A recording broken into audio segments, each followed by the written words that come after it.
नमस्कार, radio active 90.4 FM Bhagalpur पर आपका स्वागत है। आप सुन रहे हैं अपने दोस्त और इस प्रोग्राम के होस्ट आरजे मेहताब को। एक बार फिर से मैं आ चुका हूं आपके लिए लेकर जच्चा बच्चा के स्वास्थ्य और पोषण, टीबी और उसका इलाज और कोविड से बचाव और वैक्सीन के महत्व जैसे विषय पर जागरूकता वाला एक विशेष कार्यक्रम श्रृंखला स्वास्थ्य बाण। ये एपिसोड इस कार्यक्रम श्रृंखला का 5वां एपिसोड है। हम हर हफ्ते शनिवार को इस कार्यक्रम का एक नया एपिसोड लेकर आते हैं और आज के इस एपिसोड को आप दोबारा सुन पाएंगे कल यानी रविवार को शाम 5 बजे से। आप हमें YouTube पर भी सुन सकते हैं। इसके लिए आप हमारे ऑफिशियल YouTube चैनल पर जाएं, जो है रेडियो एक्टिव ऑफिशियल, और स्वास्थ्य बाण कार्यक्रम की प्लेलिस्ट में हमारे एपिसोड्स को सुने। हमारा स्वास्थ्य कैसा होगा ये निर्भर करता है हमारी जागरूकता पर। रेडियो एक्टिव 90.4 FM एक सामुदायिक रेडियो है। सामुदायिक रेडियो होने के नाते जन जागरूकता के प्रति हमारी जिम्मेदारी और बढ़ जाती है। इस कड़ी में स्मार्ट नई दिल्ली के सहयोग से स्वास्थ्य जागरूकता के लिए हम लेकर आए हैं कार्यक्रम श्रृंखला स्वास्थ्य बाण। एक ऐसा रेडियो कार्यक्रम श्रृंखला जिसमें है जच्चा बच्चा के स्वास्थ्य के अलावा टीबी यानी क्षय रोग और कोविड से जुड़ी जानकारी वाले इंफॉर्मेटिव एपिसोड्स। तो सुनना ना भूलें, कार्यक्रम श्रृंखला स्वास्थ्य बाण का एक नया एपिसोड हर शनिवार सुबह 11 बजे और उसका रिपीट ब्रॉडकास्ट रविवार शाम 5 बजे only on radio active 90.4 FM Bhagalpur. It's your voice.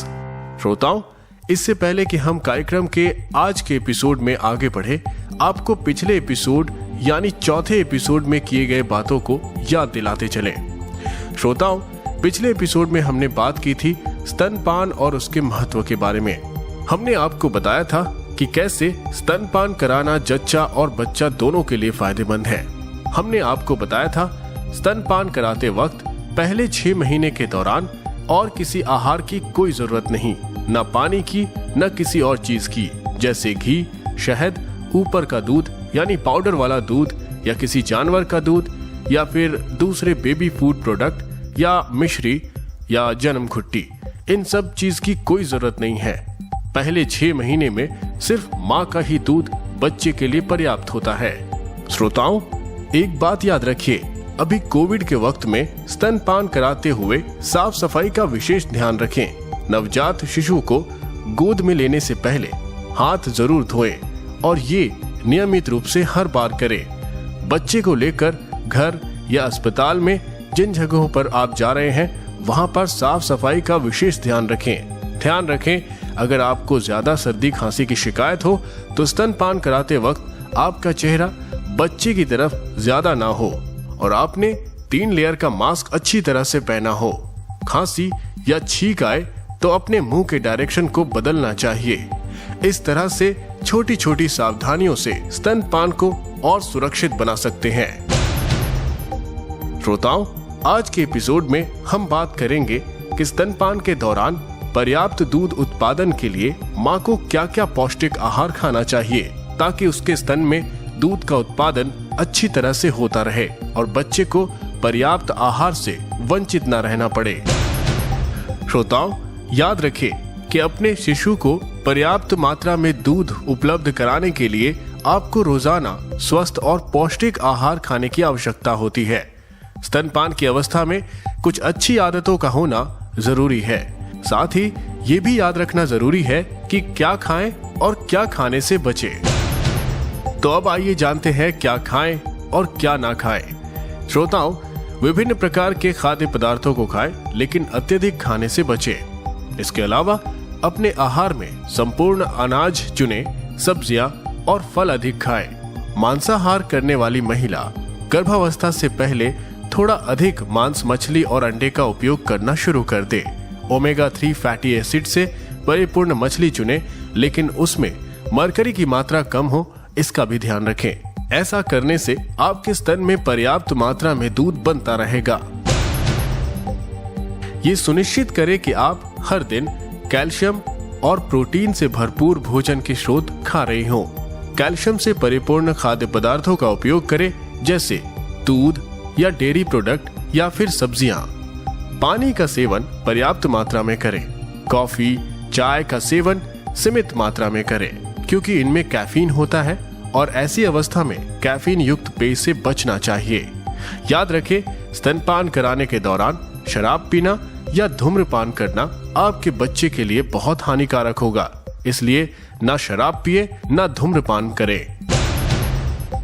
श्रोताओं, शिशु के लिए मां के स्तन में पर्याप्त दूध का उत्पादन होता है।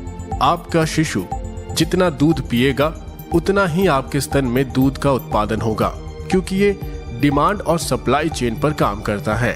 इसलिए अगर दूध के उत्पादन में कोई कमी हो रही हो तो बच्चे को दूध पिलाना बंद ना करें, बल्कि बच्चे को पूरे दिन में बार बार दूध पिलाते रहे।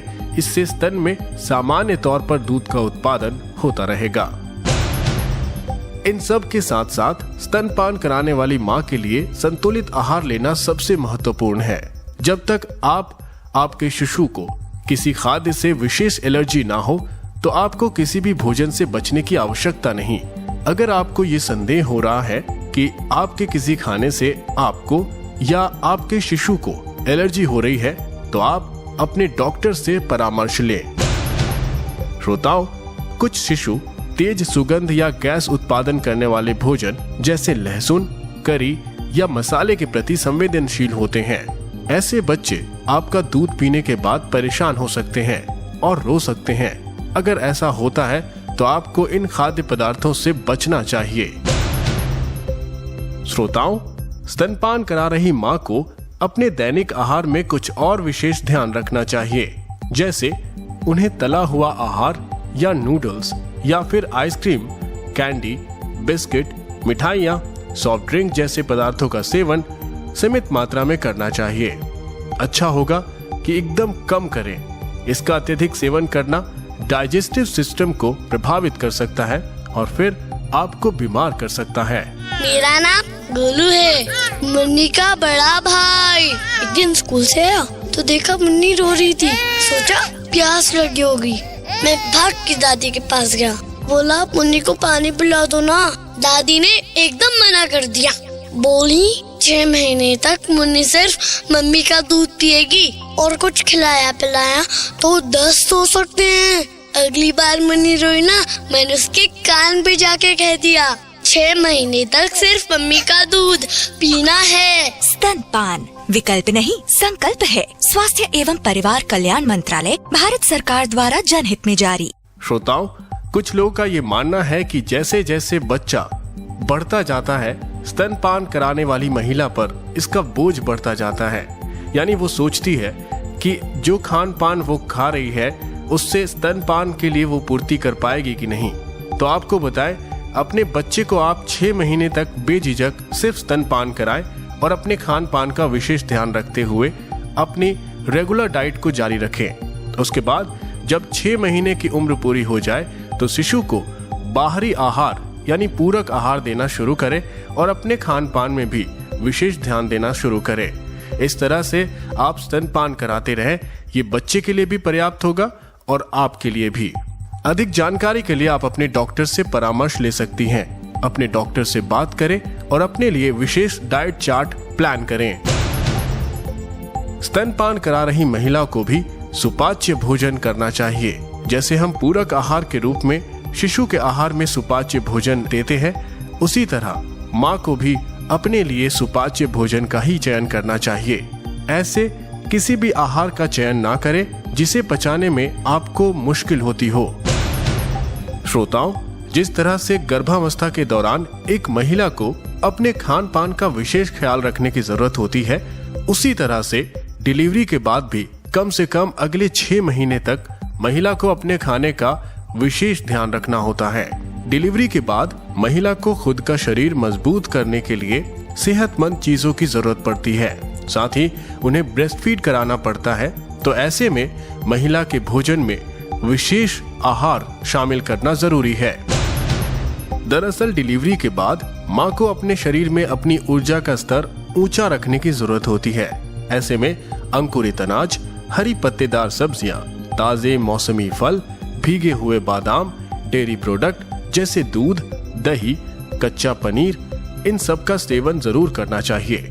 इनके अलावा दिन में 1 गिलास ताजे फल का जूस, नारियल पानी का सेवन करना चाहिए, लेकिन पैक जूस ना पिए, क्योंकि इसमें चीनी और फ्रक्टोज कॉर्न सिरप अधिक मात्रा में होता है, जो फायदा पहुंचाने के बजाय आपको नुकसान पहुंचाएगा।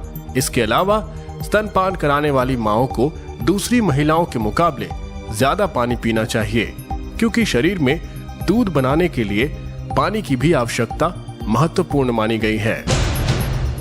श्रोताओं, कुछ चीजों के सेवन से बचना चाहिए, जैसे खट्टी चीजें, जिसमें विटामिन सी से भरपूर खट्टी चीजें हों, जैसे नींबू, आंवला, इन सब का अधिक मात्रा में सेवन ना करें। इसे ज्यादा खाने से आपका पाचन तंत्र खराब हो सकता है। श्रोताओं, कॉफी के बारे में भी यही कहा जाता है। कॉफी को कम से कम मात्रा में ले, चाहे वो कोल्ड कॉफी हो या फिर हॉट कॉफी। कॉफी में कैफीन पाया जाता है। अगर माँ कॉफी लेंगी तो दूध के माध्यम से वो बच्चे के पेट में जाएगा। ऐसे में बच्चे को नींद न आने की दिक्कत हो सकती है और वो चिड़चिड़ा हो सकता है।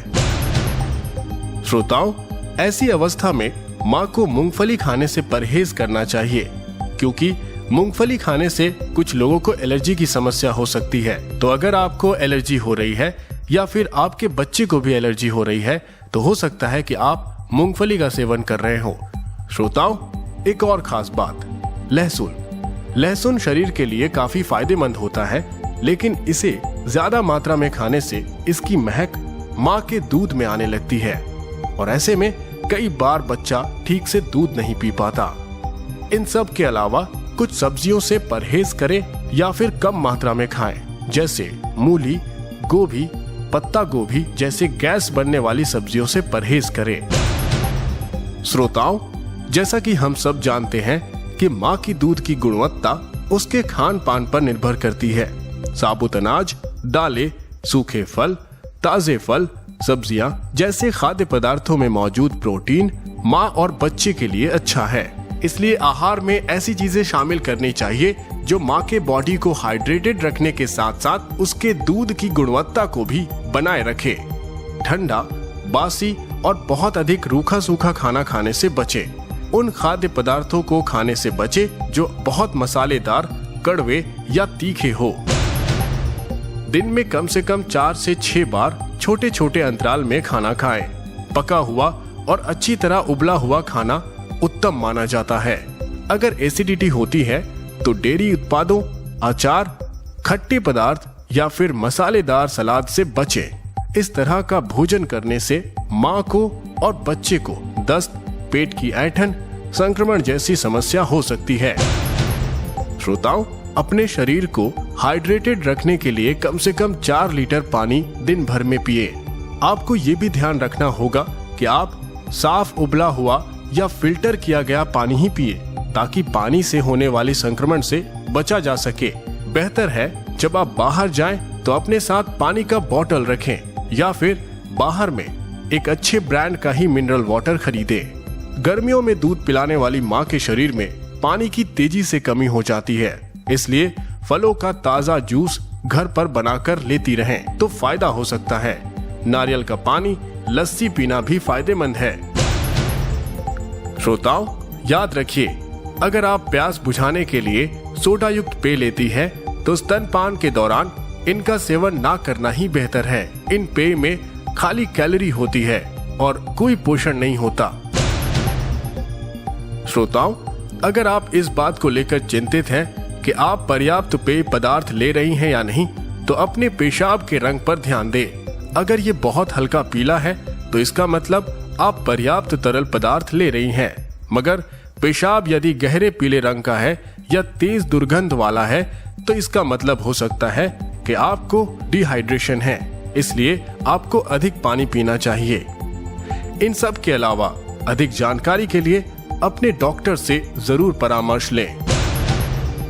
श्रोताओं, इन सब के बावजूद आमतौर पर स्तनपान आपकी भूख को बढ़ा देता है। इसलिए अगर आपका खाने का मन नहीं होता तो ये इस बात का संकेत हो सकता है कि आपको अतिरिक्त भावनात्मक सहारे की जरूरत है। कई बार उन महिलाओं की भूख भी कम हो जाती है जो प्रसवोत्तर अवसाद से पीड़ित होती हैं। अगर आपको खाना खाने की इच्छा नहीं होती तो आप अपने डॉक्टर से बात करें, ये समस्या गंभीर हो सकती है। ब्रेस्ट मिल्क सप्लाई बढ़ाने का बेस्ट तरीका है कि healthy balanced diet which has enough amount of calories and good amount of hydration.